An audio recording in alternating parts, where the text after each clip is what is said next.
আর কোনো উপায় না দেখে ব্রাহ্মণ শেষকালে তাই করলেন।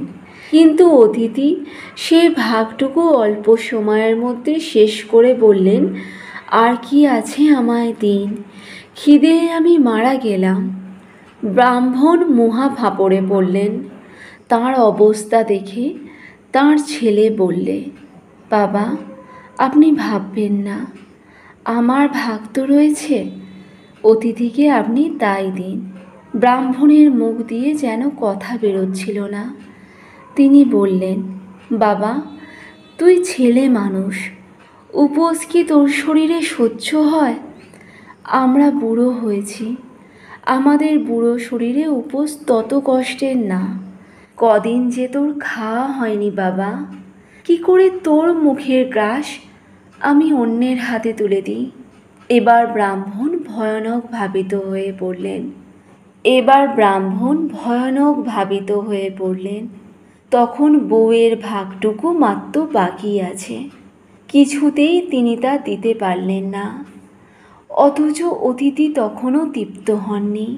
কি করবেন ভেবে না পেয়ে তিনি দুঃখিত অন্তরে দাঁড়িয়ে রইলেন। শ্বশুরের এই অবস্থা দেখে বউ তার ভাগটুকু হাতে নিয়ে বললে, আপনি এত ভাবছেন কেন বাবা? এখনও তো আমার ভাগ রয়েছে, তাই নিয়ে আপনি অতিথিকে দিন। অতিথি আমাদের সকলের কাছে নারায়ণ। বউয়ের কথায় ব্রাহ্মণ আর নিজেকে সামলাতে পারলেন না। তিনি কেঁদে ফেললেন, বললেন, মা, আমাদের বুড়ো হাড়ে যা সইছে তোমার কচি শরীরে তা সইবে কেন?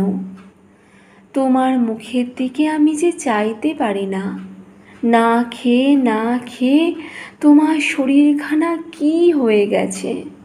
শ্বশুরকে সান্ত্বনা দিয়ে বউ বললেন, আপনি দুঃখ করবেন না বাবা, আপনি যে আমার গুরুর গুরু, দেবতার দেবতা। আপনার সামান্য মাত্র সেবা করতে পেলেও আমি যে কত আনন্দ পাই আপনি তা জানেন না বাবা। অতিথি নারায়ণ বসে আছেন, আপনি আর দেরি করবেন না, এই ছাতুগুলো নিয়ে অতিথির সেবা করুন।